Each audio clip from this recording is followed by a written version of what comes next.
അതുപോലെ ചെമ്പാവൻ പുന്നല്ലിൻ ചോറ് എന്ന് പറയുന്നത് ആ കാലഘട്ടത്തിൽ ഫുഡുമായി ബന്ധപ്പെട്ട എല്ലാ സംഗതികളിലും ഉപയോഗിക്കുന്ന ഒരു പാട്ടായിരുന്നു. അന്ന് മാത്രമല്ല ഇപ്പോഴും ഇന്നും ഉപയോഗിക്കുന്ന ഒരു പാട്ടാണത്. ഇപ്പോഴും അടക്കം ഞാൻ ഇപ്പൊ ഈ അടുത്തും കൂടെ കണ്ടുള്ളൂ പുതിയൊരു വീഡിയോ.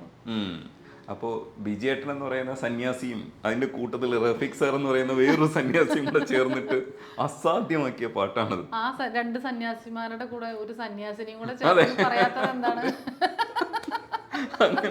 അതെ, 3 സന്യാസിമാര് ആയിട്ടുള്ള പാട്ട് പാടിയിട്ടുള്ള സന്യാസിനി എന്ന് പറഞ്ഞൂടെ? അതെ, നിങ്ങൾ സന്യാസിനിയാണ്.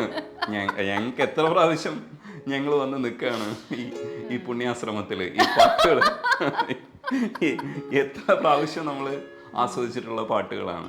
വെൺമേഘപ്പത്തിരി താളിൽ നല്ല താറാവിൻ ചൂടുള്ള നാടൻ കറി വേണ്ടേ, തകതിത്തില്ലോ താനിന്നോ താനികതാനിന്നോ, കുഴച്ചുടച്ചൊരു പിടി പിടിക്കുവാൻ വിളമ്പട്ടെ, മുളങ്കുറ്റി നിറഞ്ഞ പുട്ടൊരിക്കൽ കൂടി, തനതിന്ത താനാതിന്ത താനാതിന്ത തെന്തിന്നോ, തനതിന്ത താനാതിന്ത താനാതിന്ത തെന്തിന്നോ, തനതിന്ത താനാതിന്ത താനാതിന്ത തെന്തിന്നോ, തനതിന്ത താനാതിന്ത താനാതിന്ത തെന്തിന്നോ.